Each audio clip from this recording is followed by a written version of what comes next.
এই যে বলে যে ওদিকে চলে যাব, তো ওনারাও জানেন ওখানে গেলে সেকেন্ড ক্লাস সিটিজেন হয়ে কেউ থাকতে চায়, নিজের দেশের মধ্যে থাকতে চায়। আরএফএল ওয়ারড্রপ, প্রিয় সব পোশাক যত্নে থাকবে আরএফএল ওয়ারড্রপে।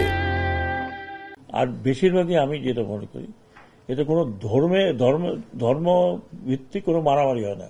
মারামারি হয় ওকে ভাগায় দিলে ওর জমিটা দখল করতে পারবো, এটা হলো পলিটিক্যাল লোকজন করে। পুকুর দখল করব, জমি দখল করব, আর ভিটা দখল করব।